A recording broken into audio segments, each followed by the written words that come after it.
They say Sparta was unbreakable. Its men were forged into warriors from birth. Its women raised children only to serve the state. Its kings believed themselves descended from Heracles himself. And yet, Sparta fell. The question is why? Was it the weight of time, the march of history, or was it a prophecy whispered centuries before the fall, a prophecy that doomed the greatest warriors of Greece before they even unsheathed their swords? The story begins not on the battlefield, but in the quiet, eerie halls of the Oracle of Delphi. It was there, on the slopes of Mount Parnassus, that Spartan kings journeyed to seek divine wisdom. The Pythia, the priestess of Apollo, sat upon her tripod, breathing in vapors from the earth, her voice trembling, her eyes rolling back as if she spoke with gods. And when Sparta's leaders entered, hoping for guidance, what they received was something darker. A prophecy. A curse. She told them, either a king of Heracles' line must die, or Sparta will fall. The words hung heavy, vague as always, but enough to chill the air in the sanctuary.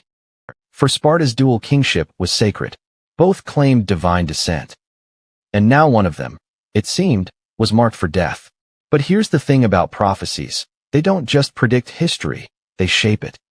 From that moment onward, the shadow of death followed Sparta's kings. Every decision, every war, every sacrifice was filtered through the oracle's words. The first test came during the Persian invasion.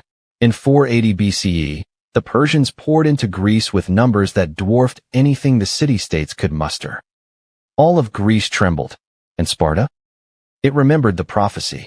The Spartan council debated. The sacred festival of Carnea was underway, a time when war was forbidden. But the Persians weren't waiting. The oracle's words echoed. Either a king must die, or Sparta will fall. And so, King Leonidas stood, a descendant of Heracles. A man born into Spartan steel. He would take 300 of his best men to the narrow pass of Thermopylae, where the mountains pressed the Persian tide into a funnel. There, he would face the storm. Some say Leonidas chose that path knowing the prophecy. Knowing that a king must die, better him, he believed, than the ruin of Sparta itself. His sacrifice would satisfy the gods. And so it was that Leonidas and his 300 fought to the last man. Their spears shattered, their shields splintered, their bodies pierced by 1,000 arrows. And when Leonidas fell, Sparta believed the prophecy fulfilled. The king had died. The city was saved. But here's the chilling part. Prophecies are never truly clear. The oracle's words were not the end of Sparta's doom. They were just the beginning. For years after Thermopylae, Sparta basked in glory. It claimed to have sacrificed more than Athens, more than any other Greek city. It used the legend of Leonidas to project itself as the eternal shield of Greece. But while Sparta rose, the prophecy still lingered in the shadows, whispering that something worse was coming. The cracks soon appeared.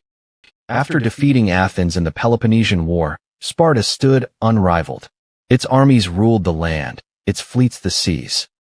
But power breeds arrogance. Sparta imposed harsh rule on its allies, demanded tribute, and crushed dissent. Enemies multiplied in the shadows. Meanwhile, the Spartans themselves grew fewer. Their brutal system of upbringing, the agoge, produced warriors, yes, but also stripped away numbers. Only pure-blood Spartans could fight in the phalanx, and each year, there were fewer of them. Still, the kings ruled with confidence. The prophecy, they thought, had already played out. Leonidas had fallen. Sparta would never fall. They were wrong.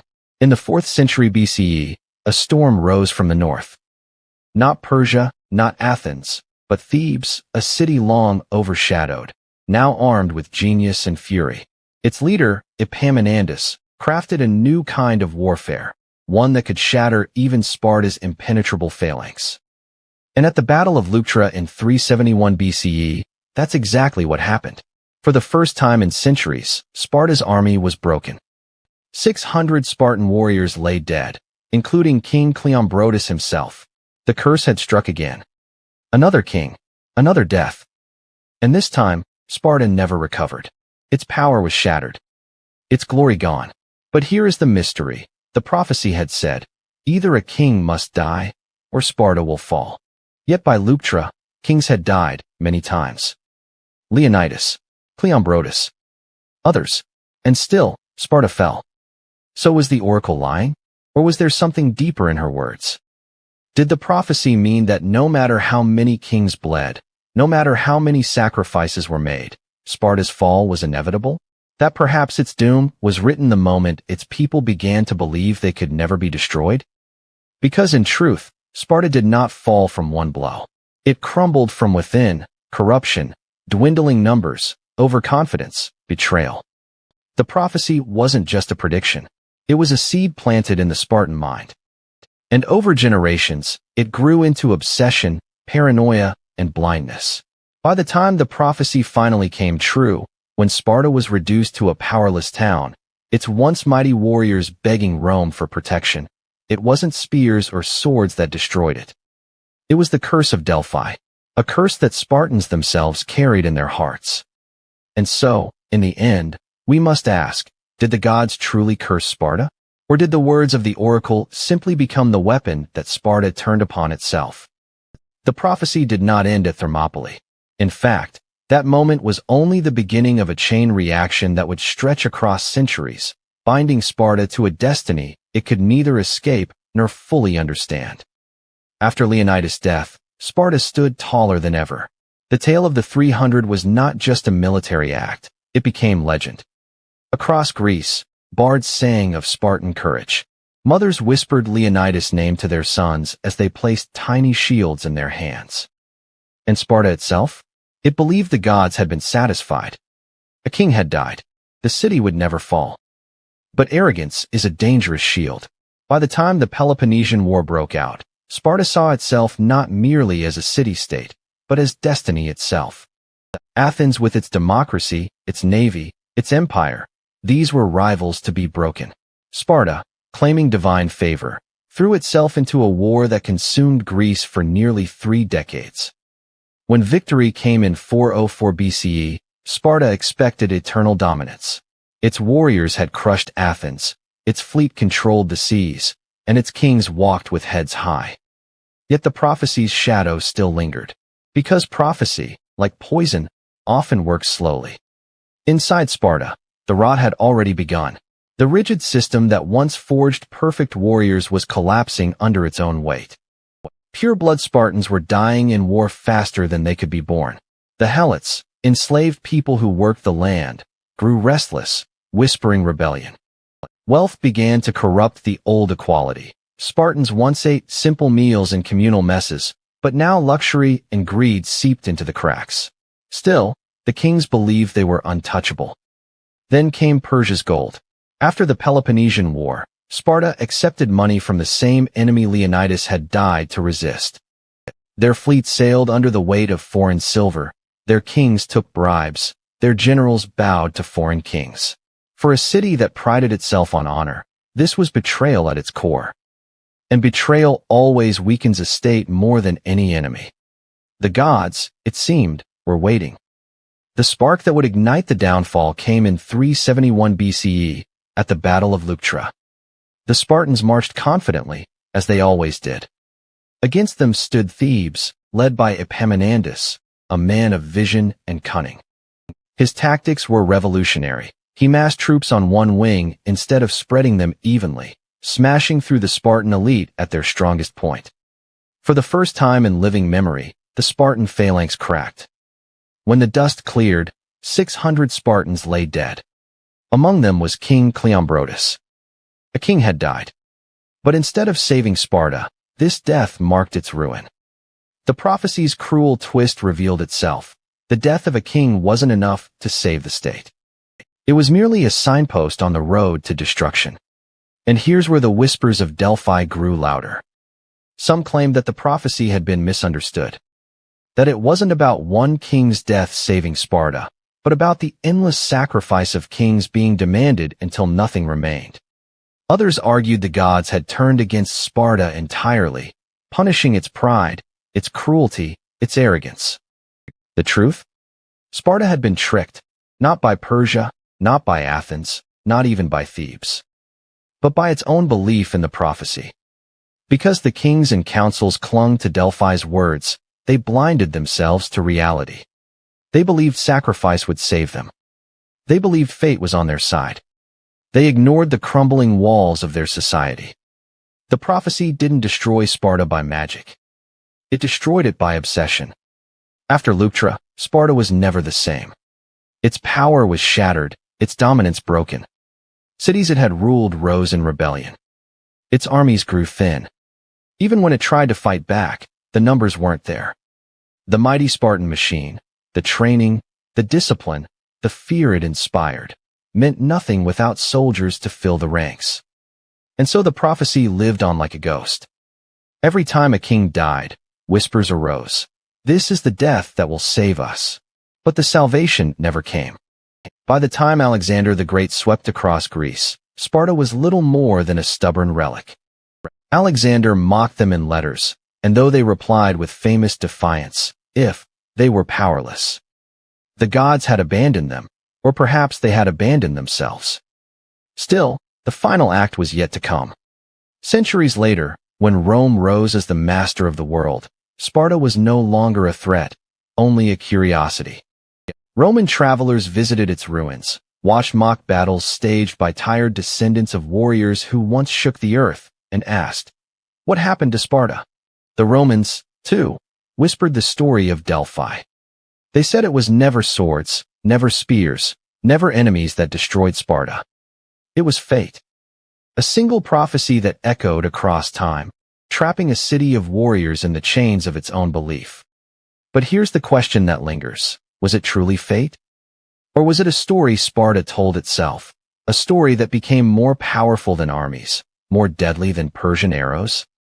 Because in the end, perhaps the greatest enemy Sparta ever faced was not Athens, or Thebes, or Rome. Perhaps it was a whisper from Delphi. And the whisper was enough to end them. When Rome finally took Sparta into its empire, there was no battle, no desperate last stand. The once mighty city that had sent Leonidas to glory and crushed Athens into the dirt now lived as a hollow shadow of itself. Roman senators and generals would visit Sparta not as a rival, but as a curiosity, an ancient relic, a reminder of what once was. The Spartans themselves staged ceremonial battles, parading in the old armor, pretending to be the warriors their ancestors had been. But the sharp edge of their swords had long been dulled. The prophecy had come full circle. Yet the story doesn't end with ruins. The question still lingers. What really destroyed Sparta? Was it the gods? The prophecy? Or something much darker, something human? Let's go back to Delphi one last time. The Oracle of Apollo was not simply a mouthpiece of the gods. She was part of a powerful political system. City-states across Greece consulted her before wars, marriages, or laws. Every word she spoke carried the weight of destiny. And Sparta, more than any other city, built its fate around her whispers. But oracles were not random. Priests, politicians, and powerful families often shaped what the Pythias said. Were they manipulating Sparta? Were they planting words that would push its kings towards self-destruction? Imagine it, a prophecy about a king's death, dropped into the heart of a city obsessed with honor and sacrifice. It was the perfect weapon, and Sparta wielded it against itself.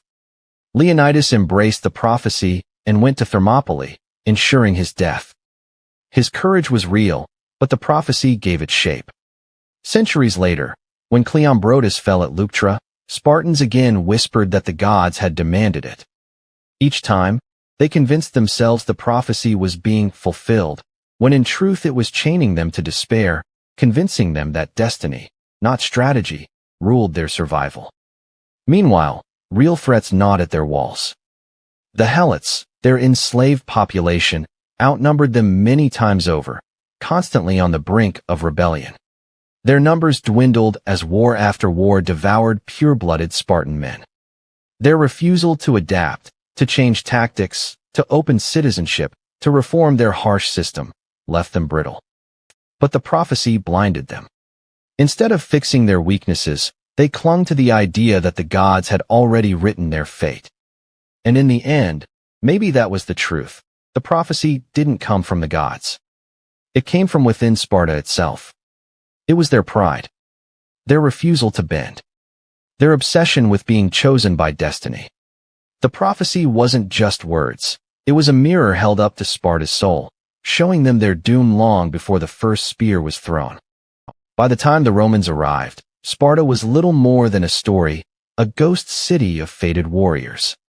And perhaps that was the most fitting punishment of all, not fire, not conquest, not annihilation, but to live long enough to see yourself turned into theater, your glory reduced to a stage show for foreign eyes.